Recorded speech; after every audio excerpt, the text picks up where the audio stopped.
আপনি কি জানেন ভালো মানুষের মৃত্যু কেন আগে হয়, বা ভালো মানুষেরা কেন এত কষ্ট পায়, আর খারাপ মানুষেরা কেন এতদিন বেঁচে থাকে?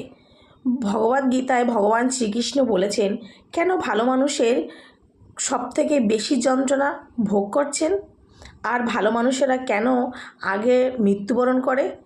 চারিদিক ঘুরে দেখলে দেখবেন এই পৃথিবীতে অসৎ এবং খারাপ মানুষেরা এই পৃথিবীতে সুন্দরভাবে বেঁচে থাকে, আর হাজার চেষ্টা করলেও ভালো মানুষের দুঃখ ও দুর্দশা কাটে না। আবার অন্যদিকে যারা ঈশ্বরকে ভক্তি করে না, বিশ্বাস করে না, কিন্তু তারা দীর্ঘদিন ধরে আনন্দে এই পৃথিবীতে বেঁচে থাকে। তাই সবাই এটা মনে করে ভগবান কোথায়? সত্যি যদি ভগবান থাকে তবে কোথায় আছে? কেন ভালো মানুষের কষ্ট ভগবানের চোখে পড়ে না?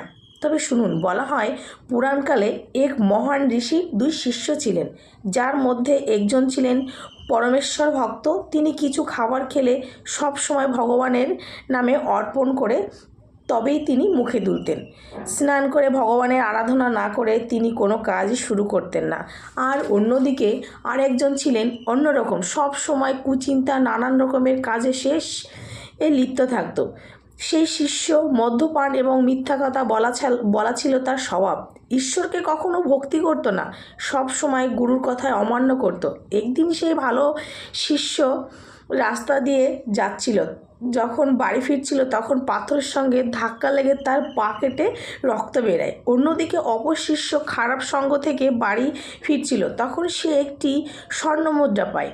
এই কথা শুনে ভালো শিষ্য তখন নিজের গুরুর কাছে জিজ্ঞাসা করে যে আমি এত ঈশ্বর ভক্তি করি, কখনো কারোর ক্ষতি করি না, কিন্তু আমার সঙ্গে কেন এমন হলো?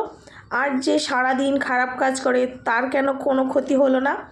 তখন ভগবান ঋষি তাকে বলল, তুমি কি জানো যে আজ তোমার মৃত্যু ছিল, কিন্তু তোমার সৎ কাজের কারণে আজ তোমার অকাল মৃত্যু থেকে রক্ষা পেয়েছো।